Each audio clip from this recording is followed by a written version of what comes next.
ఆరాధనలకు యోగ్యుడవు, ఆరాధనలకు యోగ్యుడవు, స్తుతి గీతంబులకు పాత్రుడవు, స్తుతి గీతంబులకు పాత్రుడవు. ప్రభు యేసు నిన్ను పూజితును, ప్రభు యేసు నిన్ను పూజితును, మనసార నిన్నే కీర్తింతును, మనసార నిన్నే కీర్తింతును. ఆరాధనలకు యోగ్యుడవు, ఆరాధనలకు యోగ్యుడవు. కృపా కనికరము, ఆయన దయ, ఆయన వాత్సల్యత మనపై ఉంచి గత 6 మాసములు దేవుడు మనల్ని కాచి కాపాడి ఆయన రెక్కల నీడ కింద మనకు ఆశ్రయించాడు. అంతేగాక ఎన్నో అపాయాల నుంచి కూడా దేవుడు మనల్ని తప్పించాడు. మనల్ని తప్పించి మనల్ని ఆపదల నుండి, శ్రమల నుండి, ఇబ్బందుల నుంచి తప్పించిన ప్రభువును మనము స్తుతించి ఘనపరిచి ప్రభువును మనము పూజిద్దాం. మనకు పరిచయమైన లేఖన భాగంలో అయినను దేవుని యొక్క పరిశుద్ధమైన అమూల్యమైన రక్త మాంసములలో మనము పాలిభాగస్తులు అవ్వకముందు మనల్ని మనం పరిశోధించుకొని ప్రభు బలలో మనం చేయగలుగుతాం. మధ్యలో నేను చదువుతున్నానండి 3వ అధ్యాయం 18వ వచనం. ఏలయనగా మనలను దేవుని యొద్దకు తెచ్చుటకు అనీతిమంతుల కొరకు నీతిమంతుడైన క్రీస్తు శరీర విషయములో చంపబడి దేవుని యొద్దకు తీసుకొని వచ్చుటకు. మనం గ్రహిస్తున్నామా నిజంగా ఈ మాట? మన ప్రియమైన బిడ్డలు ఉన్నారు, లేక మనము కూడా ఒకప్పుడు ఎలా ఉన్నాము? అవిశ్వాసంగా ఉన్నాము, అనీతిమంతులుగా ఉన్నాము. యేసు ప్రభు ఎవరు అని అంటే మనకు తెలియని వారిగా ఉన్నాము. అయితే దేవుని నామానికి స్తోత్రములు. నీవు నేను మనమందరము అవిశ్వాసులుగా, అనీతిమంతులుగా, దేవుణ్ణి విసర్జించిన వారిగా ఉండగా, అయితే దేవుని యొక్క ముఖ్య ఉద్దేశం ఏంటంటే నిన్ను నన్ను దేవుని యొద్దకు తీసుకొని రావడానికి కదా, దేవుని యొద్దకు తీసుకొని రావడానికి. మనం ఒకవేళ మన బిడ్డలు ఉన్నారు కదా, దేవుని నామానికి స్తోత్రం. మన కుటుంబం అంతా మందిరానికి వస్తే మంచిదే. చాలా మంది అంటున్నారు, అయ్యా నాకు రక్షణ ఉంది, నా భర్త నేను రక్షింపబడ్డాం, కానీ నా బిడ్డలకు రక్షణ లేదు. అయితే రక్షణ లేని బిడ్డల విషయంలో తల్లిదండ్రులుగా నీవు నేను మనం వారికి ఎంత బతిలాడతాం? రే నాన్న స్కూల్కి పోయితే పోయిందిరా, దేవుని మందిరానికి రారా అంటాం. వాడు ఒక్కొక్కసారి ఏం చేస్తారంటేగా, పాప కానీ బాబు కానీ వాళ్ళు కొన్నిసార్లు మొండికేస్తారు, కొన్నిసార్లు డిమాండ్ చేస్తారు, మాకు ఇస్తే వస్తాము అని చెప్పి కదా. అయితే వారిని ఎంత బ్రతిమిలాడి వారి కోసం ఎంత శ్రమపడి బాధపడితే అలాగ చేస్తే వాళ్ళు ఏం చేస్తారు? దేవుని మందిరానికి ఈరోజు మనం అందరం కూడా కనబడతా ఉన్నాం. అయితే ఎప్పుడైతే దేవుని మందిరానికి వచ్చి నీవు నేను కనబడతామో అప్పుడు దేవునికి సంతోషం. దుర్మార్గుడు తమ దుర్మార్గతను వదిలి యేసు ప్రభు వైపు మన్నుటలో దేవునికి ఎలా ఉంటుందంట? సంతోషం ఉంటుంది. మన బిడ్డలు కూడా దేవుని వైపు వచ్చి మందిరంలో ఆరాధన చేస్తూ ఉంటే తల్లిదండ్రులుగా మనకి ఎంత సంతోషం ఉంటుందండి? చాలా ఆనందంగా ఉంటుంది. ఆ ఆనందానికి మించినే లేవు పిల్లరా. మనం పాడుతున్నాం కదా మంచి పాట, లాస్ట్ పాట, యేసు ప్రభు కాపరి నాకు వాసిగా నడిపించు పచ్చిక గల చోట్ల. నిజంగా మనం అందరము నీవు నేను గొర్రెల వలె త్రోవ తప్పిపోయిండగా మన కాపరిగా, మన తండ్రిగా, మన దేవుడుగా ప్రభువైన యేసుక్రీస్తు వారు ఈ లోకానికి వచ్చారు. ఆయన మామూలుగా రాలేదు, మామూలుగా వచ్చి విడిపించలేదు. అయితే నీ నిమిత్తము నా నిమిత్తము ఏం చేస్తున్నాడు ఆయన? శ్రమ. మరొకసారి చదువుతున్నమాట. ఏలయనగా మనను దేవుని యొద్దకు తెచ్చుటకు అనీతిమంతుల కొరకు నీతిమంతుడైన క్రీస్తు శరీర విషయములో చంపబడి. చూసారా, చంపబడ్డానంటే నిజంగా ఎంత ఆశ్చర్యపోయారా. ఒక మంచివారి కొరకు ఎవరైనా ప్రాణం పెట్టుట అరుదు. కానీ అయితే ఏ మంచితనము లేని నీ నిమిత్తము నా నిమిత్తము దేవుడు ఏం చేస్తున్నాడు? చంపబడుతున్నాడు. ప్రియులారా, చంపబడుతున్నాడు. అది ప్రభువును నిజంగా మనము స్తుతించకుండా ఎలా ఉండగలం? ప్రియులారా, మౌనంగా ఆయన చంపబడ్డాడు. మరలా ఏం చేస్తున్నాడు? ఆయన చివరి మాట చూడండి, చంపబడి ఆత్మ విషయములో బ్రతికింపబడి పాపముల విషయంలో ఒక్కసారే శ్రమ పడెను. దేవుని నామానికి స్తోత్రములు. ఒక్కసారే ఆయన ఏంటి చంపబడ్డాడు, పాపముల విషయంలో చంపబడ్డాడు, ఒక్కసారే ఆయన శ్రమ పడ్డట్టుగా మనం చూస్తున్నాం. పిల్లరా, ఎంత గొప్ప దేవుని మనము కలిగి ఉన్నాం. అందుకే పరిశుద్ధ గ్రంథంలో చదివిస్తున్న పిల్లరా, యెహోవా దేవుడుగా గల జనులు ధన్యులు. ఈరోజు నీవు నేను దేవునికి దూరస్థులముగా గొర్రెల వలె త్రోత్రప్పిపోయిండగా మన తండ్రిగా దేవుడుగా కాపరిగా వచ్చి ఆయన నిమిత్తము నా నిమిత్తము శ్రమపడి మరణం పొందినంతగా, శిలువ మరణం పొందినంతగా తను తాను బలి అర్పించుకున్నాడు. అతి ప్రభువును మనము స్తుతించి ఆరాధన చేద్దాం. ఏమని ఆరాధన చేద్దాం? నేను ప్రభువా ఒకప్పుడు నీకు దూరంగా ఉన్నాను, అనీతిమంతుడిగా ఉన్నాను, నా కొరకు నీవు చంపబడి శ్రమలు, నిందలు, అవమానాలు భరించినందుకై నీకు స్తోత్రములు ప్రభువా అని చెప్పి ప్రభువును మనము కనపరుద్దాం. నిజంగా గొర్రె ఏ విధంగా అయితే తప్పిపోయిన గొర్రె ఏముంటుందండి? తప్పిపోయిన గొర్రె మందలో ఉన్నంత వరకు దానికి క్షేమం, భద్రత ఉంటుంది. ఎందుకంటే అక్కడ ఎవరుంటారు? కాపరి ఉంటాడు, అక్కడ సంఘం ఉంటుంది, సహవాసం ఉంటుంది. తప్పిపోయిన వాడికి ఇక ప్రియులరా శ్రమలే, నిందలే, అవమానాలే. ఎందుకంటే మరణాన్ని కూడా అప్పగింపబడతారు. ఒకవేళ నిజంగా మనం పోల్చుకుందాం, గొర్రెలన్నీ మందగా వస్తూ ఉన్నాయి, ఒక్క గొర్రె తప్పిపోయింది అనుకోండి, ఒంటరిగా ఉంది. ఆ ఒంటరిగా ఉండే గొర్రె దానికి క్షేమం ఉంటుందా పిల్లరా? ఏ మాత్రము క్షేమం ఉండదు. తోడేలో, పులియో, సింహమో చూస్తే ఏం చేస్తాయి?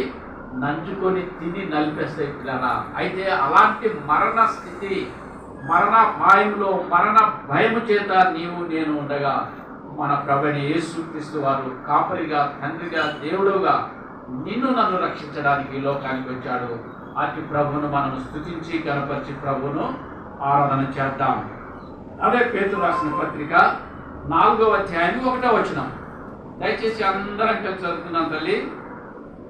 పేతురు రాసిన మొదటి పత్రిక 4:1, క్రీస్తు శరీరమందు శ్రమపడెను గనుక మీరును అట్టి మనసును ఆయుధముగా ధరించుకుని శరీర విషయంలో శ్రమపడిన వాడు శరీరమందు జీవించు మిగిలిన కాలం ఇక మీదట మంజాసలను అనుసరించి నడుచుకొనక దేవుని ఇష్టానుసారంగానే నడుచుకున్నట్లు పాపముతో జోలి ఇక ఏమీ లేక ఎండును. కాబట్టి దేవుడు ప్రభువైన యేసుక్రీస్తు వారు శరీర విషయంలో ఆయన ఎలా వచ్చాడు ఈ లోకానికి? శరీరానుసారుడుగా ఈ లోకానికి వచ్చి నీవు నేను మనమందరము అనుభవించవలసిన శ్రమలు, నిందలు, అవమానాలు భరించాడు పిల్లరా. ఆయనలో ఏ లోపం లేదు. ఆయన పరిశుద్ధుడు, నీతిమంతుడు, సర్వాధికారి. పరిశుద్ధ గ్రంథం చదివిన పిల్లరా, హెబ్రీ రాసిన పత్రికలో నిర్దోషి, నిష్కల్మషుడు, పాపులలో చేరక ప్రత్యేకింపబడిన మన ప్రభువైన యేసుక్రీస్తుగా ఆయన ఈ లోకానికి వచ్చాడు పిల్లరా. పాపం చేసింది నీవు నేను మనమందరము. అయితే శిక్ష అనుభవించింది ప్రభువైన యేసుక్రీస్తు వారు. అయ్యా, నా నిమిత్తము నేను అనుభవించవలసిన శ్రమలు, నిందలు, అవమానాలు ప్రభువా నీవు భరించినందుకై నీకు కృతజ్ఞతాస్తుతులు, స్తోత్రాలని ప్రభువును మనము స్తుతించి కనపరిచి ఆరాధన చేద్దాం. 9వ అధ్యాయం హెబ్రీయులకు రాసిన పత్రిక 9వ అధ్యాయము 26వ వచనం. హెబ్రీ 9:26 అండి. అట్లైన ఎడల జగత్తు పునాది వేయబడక మునిపే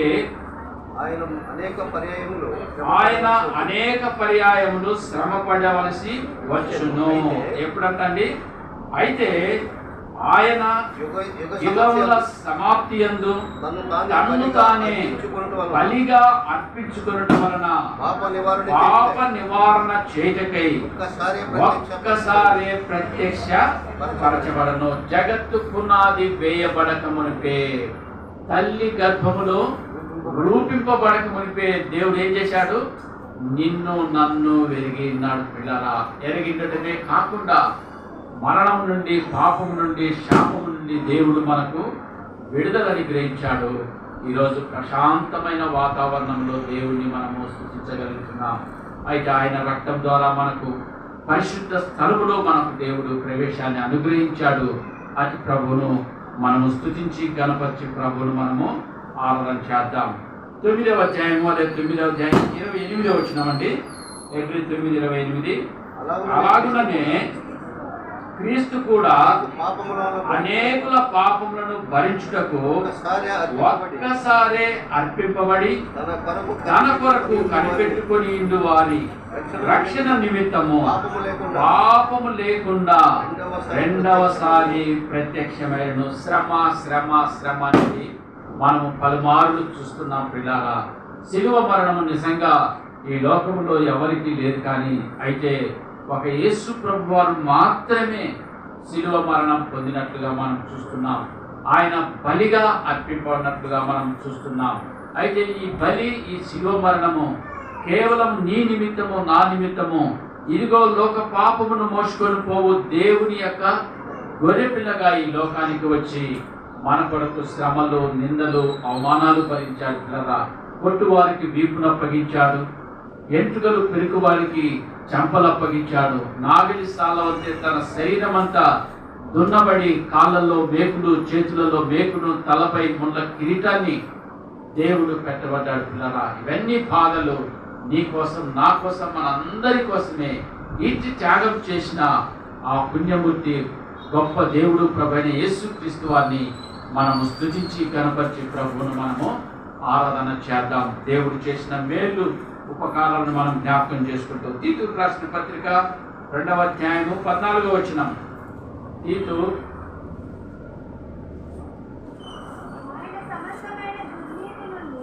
ఆయన సమస్తమైన దుర్నీతి నుండి మనలను విమోచించి తల్లి సత్క్రియల ఆసక్తి గల ప్రజలను తన కోసం పవిత్రపరచుకొని ఆయన తల్లి ఆయన సొత్తుగా చేసుకున్నటకు తన్ను తానే మన కొరకు బలిగా అర్పణగా అర్పింపబడ్డాడు పిల్లరా. శ్రమలు, నిందలు, అవమానాలు ప్రభువైన యేసుక్రీస్తు వారు మన కొరకు భరించారు. నిజంగా మరి పేతురు రాసిన పత్రికలో దయచేసి రండి.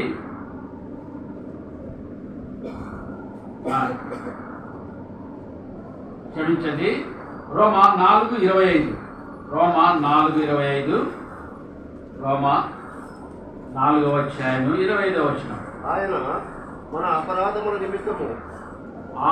మన అపరాధముల నిమిత్తము అప్పగింపబడి మనలను నీతిమంతులుగా తీర్చబడుటకై లేపబడెను. మొదటి మనం ఏం చేస్తున్నాం? అనీతిమంతులమైన నీ నిమిత్తము, నా నిమిత్తము ప్రభువైన యేసుక్రీస్తు వారు శ్రమలు అనుభవించాడు, నిందల అవమానం అనుభవించాడు. నీ కోసం, నా కోసం బలిగా దేవుడు అర్పించాడు. అయితే మనం ఇక్కడ చూస్తున్నాం పిల్లరా, 4వ అధ్యాయం 25వ వచనము, రోమీయులకు రాసిన పత్రిక. ఆయన మన అపరాధముల నిమిత్తము అప్పగింపబడి మనల్ని నీతిమంతులుగా తీర్చుటకై లేపబడెను. ఈరోజు నీవు నేను నీతిమంతులుగాను నిర్దోషులుగాను ఉన్నాము అంటే కేవలము దేవుని యొక్క కృప, ఉచితమైన కృప, ఆయన కనికరమే ప్రియులారా మనం జీవించి ఉన్నాము. ఈ లోకంలో మనం బ్రతికిన్నాము అని అంటే, మనం నీతిమంతులుగా తీర్చబడ్డాము అని అంటే, ఎందుకంటే దేవుని రక్తం ద్వారా మనకు పరిశుద్ధ స్థలములో ప్రవేశాన్ని దేవుడు మనకు అనుగ్రహించాడు. అయా అనీతిమంతురాలుగా, అనీతిమంతుడుగా ఉన్న నా కొరకు ప్రభా మీరు శ్రమలు, నిందలు, అవమానాలు భరించి మరణించి తిరిగి లేచినందుకై, పునరుద్ధానుడై లేచినందుకై నీకు కృతజ్ఞతాస్తుతులు, స్తోత్రములని ప్రభువును మనం స్తుతించి కనపరుద్దాం. దయచేసి రండి, యెషయా 53:4. యెషయా 53వ అధ్యాయము 4వ వచనం దయచేసి మీ భాగం చేయండి. నిశ్చయముగా నిశ్చయముగా నిశ్చయముగా అతడు మన రోగములను భరించెను, మన వ్యసనములను వహించెను. అయినను మొత్తబడిన వాడిగాను, దేవుని వలన బాధింపబడిన వాడిగాను, శ్రమ నొందిన వాడిగాను మనం అతన్ని ఎంచితిమి. నిశ్చయముగా అతడు మన రోగములను ఏం రోగం అంటే మనకున్నది ఒకప్పుడు పాప రోగము. పాపముల చేత అపరాధముల చేత చచ్చిన స్థితిలో ఉన్న నిన్ను నన్ను దేవుడు మన రోగములను భరించాడు. పాపం వలన వచ్చు జీతం మరణం ప్రియులారా. అయితే ప్రభువైన యేసుక్రీస్తునందు నిత్య జీవాన్ని దేవుడు మనకు అనుగ్రహించాడు. ఇటు ప్రభువును మనము స్తుతించి ఘనపరిచి ప్రభువును మనము ఆరాధన చేద్దాం. నిశ్చయముగా మన రోగములను భరించిన దేవుడు ఈరోజు నీవు నేను స్వస్థత కలిగి మరి మనం పరిశుద్ధులంగాను నీతిమంతులంగాను తీర్చబడి ఉన్నామంటే కేవలం దేవుని కృప, ఆయన కనికరమ ప్రియులారా. ఇటు ప్రభువును మనము స్తుతించి ప్రభువును మనము ఆరాధన చేద్దాం. కొలసీలకు రాసిన పత్రిక 1వ అధ్యాయము 21వ వచనం. కొలసీలకు రాసిన పత్రిక 1వ అధ్యాయము మరియు 21వ వచనం. మరియు గత కాలమందు దేవునికి దూరస్తులను మీ దుష్క్రియల వలన మీ మనసులో విరోధ భావం కలవారనై ఉండిన మిమ్ములను కూడా తన సన్నిధిని పరిశుద్ధులుగాను నిర్దోషులుగాను నిరపరాధులుగాను నిలవబెట్టుటకు ఆయన మాంసాయుక్తమైన దేహమందు మరణము వలన ఇప్పుడు మిమ్ములను సమాధానపరచిన దేవుని నామానికి స్తోత్రం. అండర్లైన్ చేసుకుంది బాగా. నిజంగా సమాధాన పరచబడను అని అంటే ఇది చాలా ప్రాముఖ్యమైన మాట పిల్లరా. మనందరికీ తెలుసు మత్తయి సువార్త 5వ అధ్యాయంలో ఉంది. సమాధాన పరచబడువారు ఎవరంటండి? సమాధాన పరచబడువారు ధన్యులు, వారు దేవుని కుమారులు. చూసేదన్నా కుమారులు. మత్తయి సువార్త కుమారులు అనుకుంటున్నా నేను. మత్తయి సువార్త 5వ అధ్యాయము. దేవుడు క్రీస్తు మనను తండ్రితో కూడా సమాధానపరచబడను. సమాధానపరచబడు వారు ధన్యులు, వారు దేవుని చూశారా పిల్లారా? మనం అనీతిమంతులము, పాపులము, దౌర్భాగ్యులము, దూరస్తులము అన్నీ ఉన్నాయి. అయితే ప్రభువైన యేసుక్రీస్తు వారు మనం ఏం చేశాడు? దేవునితో సమాధానపరచాడండి. నిజంగా ఎంత గొప్ప భాగ్యం దేవుడు మనకు అనుగ్రహించాడు. సమాధాన పరచబడు వారు ధన్యులు. అయితే దేవునికి దూరస్తులంగా అనీతిమంతులంగా చెదరిపోయి మరి ఎన్నో ఘోరమైన రోగంతో మనం ఉన్న మనల్ని దేవుడు ఏం చేశాడు? క్రీస్తుతో కూడా సమాధానపరిచాడు. అంతేకాకుండా సమాధానపరచబడిన నీవు నేను మనమందరం ఎవరిమంట? దేవుని యొక్క కుమారులము కుమార్తెలము ప్రియులారా. ఎంత గొప్ప భాగ్యాన్ని దేవుడు అనుగ్రహించాడు. కుమారుడైతే ఏంటంట? వారసుడు. ఎవరికి వారసులుగా చేశాడు? దేవునికి నీవు నేను వారసత్వాలు ప్రియులారా. కాబట్టి ఇంత గొప్ప భాగ్యం ఇచ్చిన దేవునికి మనము కృతజ్ఞతాస్తుతులు చెల్లిద్దాం. దూరస్తులు ప్రియులారా, పాప రోగంతో ఉన్నాము, చచ్చిన స్థితిలో ఉన్నాము. అయితే మనల్ని దేవుడు జ్ఞాపకం చేసుకున్నాడు. మనము పాపము నుండి విడిపించాడు. శాపము నుండి విడిపించిన ప్రభువును మనము స్తుతించి ఆరాధన చేద్దాం. దయచేసి రండి, ఇక్కడ మాట చూసుకొని వేయించుకుందాము. హెబ్రీలకు రాసిన పత్రిక 10వ అధ్యాయం 20వ వచనం. హెబ్రీ 10:20. హెబ్రీలకు రాసిన పత్రిక. సహోదరులారా, యేసు మన కొరకు ప్రతిష్ఠించిన మార్గమున అనగా నూతనమైనది అన్న 20వ వచనమేనన్నా 20:19. ప్రతిష్ఠించిన మార్గమున ఆయన రక్తం వలన పరిశుద్ధ స్థలమునందు ప్రవేశించుటకు మనకు ధైర్యము కలిగి ఉన్నది. చూసారా? ఒకవేళ మనం అనుకున్నాం నిజంగా ఈ లోకంలో ఎంతో మంది ఉన్నారు. ఈ దునియా మే బహుత్ ఆద్మీ హై, చాలా మంది ఉన్నారు కదా. పరిశుద్ధ స్థలములో ప్రవేశించడానికి ఎవరికైనా ధైర్యం ఉందా? ఇస్కా దిల్ హై అమ్మా, ఎవరికైనా ధైర్యం ఉందా? మామూలు దాంట్లో ఎంతో మంది పోతా ఉంటారు. నిజంగా కొంతమందిని మనం మందిరానికి రమ్మంటే అయ్యా వద్దయ్యా నేను రాలేనయ్యా. మందిరానికి రావాలంటే నిజంగా నాకు తెలిసి ఇక్కడ ఉన్న అన్న కూడా అప్పుడప్పుడు అంటుంటారు, మందిరానికి మరి పరిశుద్ధ మందిరానికి రావాలంటే చాలా మందికి భయం వేస్తుందంట కదా. సామాన్యంగా వాళ్ళు రారు.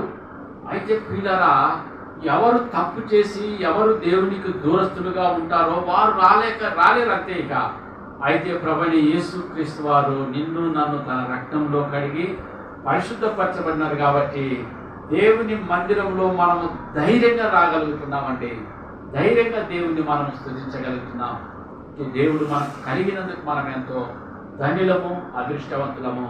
అయితే దయచేసి ఇంకొక మాట, ఆ మాట చివరిగా మాత్రం యథార్థమైన దేవుని పరిశుద్ధ మందిరం 20 వచనం, ఆయన రక్తము వలన పరిశుద్ధ స్థలమునందు ప్రవేశించుటకు మనకు ధైర్యము కలిగి ఉన్నది. దేవుని యొక్క మందిరంలో మనం ఆరాధన చేద్దాం. ప్రభువా, నన్ను పాపినైన నన్ను, దౌర్భాగ్య స్థితిలో ఉన్న నన్ను, దూరమైన నన్ను, తప్పిపోయిన నన్ను, పాపరోగంతో ఉన్న నన్ను నీ రక్తంతో కడిగి పరిశుద్ధ స్థలంలో నన్ను ప్రవేశపెట్టినందుకై నీకు కృతజ్ఞతాస్తుతులు, స్తోత్రాలని మనం ప్రభువును మనం కనపరిచి ఆరాధన చేద్దాం. నిజంగా ప్రియులారా, పరిశుద్ధ స్థలంలో ఏముంది? మనకు ఆశీర్వాదాలు ఉన్నాయి, ఐశ్వర్యాలు ఉన్నాయి, నెమ్మది ఉంది, సంతోషం ఉంది, సమాధానం ఉంది. ప్రియులారా, మనం అనుకోవచ్చు నిజంగా ప్రభువును నమ్ముకున్నాం, చిన్న చిన్న బాధలు వస్తాయి అంతే, సెకండ్ వస్తే మనం ఆ మాట చూస్తున్నాము. కానీ మన హృదయాల్లో మాత్రము ఒక నిరీక్షణ ఏంటి? క్రైస్తవుడికి మాత్రమే నిరీక్షణ ఉంటుంది. పిల్లరా, ఈ లోకం వదిలిన తర్వాత నేను తండ్రితో పాటు ఉంటానన్న నిరీక్షణ మనందరికి మనం చెప్తుంటాం. నేను చనిపోయినా కానీ ఆ దేవుడి దగ్గర నేను ఉంటానని కదా. అయితే అలాంటి నిరీక్షణ ఎవరిచ్చారంటే ప్రభువైన యేసుక్రీస్తు వారు నీకు నాకు అనుగ్రహించాడు. కాబట్టి మన జీవిత కాలం అంతయు, మన ప్రాణం ఉన్నంత వరకు ప్రభువును మనము ఆరాధన చేసి ప్రభువును మనము స్తుతించి కనపడతాం. దయచేసి రండి, యెషయా 35వ అధ్యాయము 10వ వచనం. ఇంకొక మాట చూసుకొని మనం ఆరాధన. యెషయా 35:10. దయచేసి మీ భాగం చేయకండి, అందరం కలిసి చదువుకున్నాము. 35:10. యెహోవా, అందరూ కలిసి బిగ్గరగా, యెహోవా విమోచించిన వారు పాటలు పాడుచు తిరిగి సియోనుకు వచ్చెదరు. వారి తలల మీద నిత్యానందముండును. వారు ఆనంద సంతోషములు గలవారై వచ్చెదరు. దుఃఖమును నిట్టూర్పును ఎగిరిపోవును. ఆనంద సంతోషం గలవారై. చూసారా, మనల్ని దేవుడు ఎక్కడి నుంచి విమోచించాడు? పాపము నుండి, శాపము నుండి, రోగము నుండి అన్నిటినీ విడిపించాడు. అయితే దేవుడు విడిపించిన నీవు నేను మనకేముంది? సంతోషం. ఏముందంట? విమోచించిన వారు పాటలు పాడుచు తిరిగి సియోనుకు వచ్చెదరు. వారి తలల మీద నిత్యానందం, అంటే నిత్యము సంతోషమే క్రైస్తవుడి యొక్క జీవితంలో. ప్రియులారా, వారిని చూడగానే, క్రైస్తవులను చూడగానే ప్రభు బిడ్డ అనేది ఎక్కడ ఉన్నా కూడా తెలియపరుస్తుంది. పిల్లరా, మన ముఖంలో ఆ కళ దేవుడు ఉంచాడు. కాబట్టి మనం ఇప్పుడు పాట పాడుతున్నాం, సంతోష గీతంలో దేవుణ్ణి స్తుతించాం. అయితే సంతోషంతో ప్రభువును మనం ఏం చేయాలి? ఆరాధన చేయాలి. మాట చూసుకొని ముగించు. నిర్గమ 15:13. నిర్గమ కాండము 15వ అధ్యాయము 13వ వచనం. నీవు విమోచించిన ఈ ప్రజలను నీ కృప చేత తోడుకొని పోతివి. నీ బలము చేత వారిని నీ పరిశుద్ధాలయమునకు నడిపించితివి. నీవు విమోచించిన ఈ ప్రజలము, మనమందరము, మన ప్రజలు, మన ప్రభు బిడ్డలు, మనమందరము ఎక్కడ? పరిశుద్ధ స్థలానికి దేవుడు ఏం చేశాడు? తోడుకొని వచ్చాడండి. ప్రియులారా, తోడుకొని వచ్చి కూర్చుండబెట్టాడు. నిజంగా మరి ఎంతో మంది మరి దేవుని మహాకృపను బట్టి దైవ సేవకులు కానీ, మరి ఇక్కడుండే అన్నగాడు ఎంత ప్రయాసం. ఎవరన్నా దేవుని సన్నిధికి రావాలి అని అంటే ప్రార్థన సాయంత్రం ఏం చేయాలా? ఎవరన్నా అనారోగ్యం ఉన్నా కానీ వాళ్ళ ఇళ్ళకి పోయి వారిని పరామర్శించి వారికి కావలసినవి ఇచ్చి మందిరానికి మనం ఏం చేస్తున్నాం? తోడుకొని వస్తున్నాం. అయితే అట్టి ప్రజలు, దేవుని యొక్క ప్రజలు దేవుని సన్నిధానికి వచ్చి వారు ఏం చేస్తారు? కృతజ్ఞత కలిగి దేవుని ఏం చేయాలా? ఆరాధన చేయాలి. అయితే దేవుని యొక్క మహాశక్తి బలం చేతనే అందుకే మనం ఎక్కడికి వెళ్ళినా కానీ యేసుక్రీస్తు నామంలో మనం ప్రార్థన చేస్తాం. మన శక్తి, మన బలము కాదు పిల్లరా. ఈరోజు నీవు నేను మనం అందరము దేవుని సన్నిధిలో కనపడుతున్నామంటే దేవుని కృప, ఆయన మహా వాత్సల్యత ప్రియులారా, ఆయన వాత్సల్యత, ఆయన కృప ద్వారానే మనం రక్షింపబడి దేవుని సన్నిధిలో ఉన్నాం. అది ప్రభువును మనం స్తుతించి గణపరిచి ప్రభువును ఆరాధన చేద్దాం. దయచేసి గమనించండి, అందరము ఆరాధన చేయాలండి. ఒకరు కూడా మరి ఆరాధన చేయకుండా మౌనంగా ఉండలేదు. దేవుడు నీ జీవితంలో, నా జీవితంలో, మనందరి జీవితాల్లో దేవుడు చేసిన మేలును ఉపకారం జ్ఞాపకం చేసుకుంటూ ఏదైనా ఆరాధన వర్తమానం ఒక మాట చెప్పి ప్రభువును ఆరాధన చేద్దాం. మోకరించండి.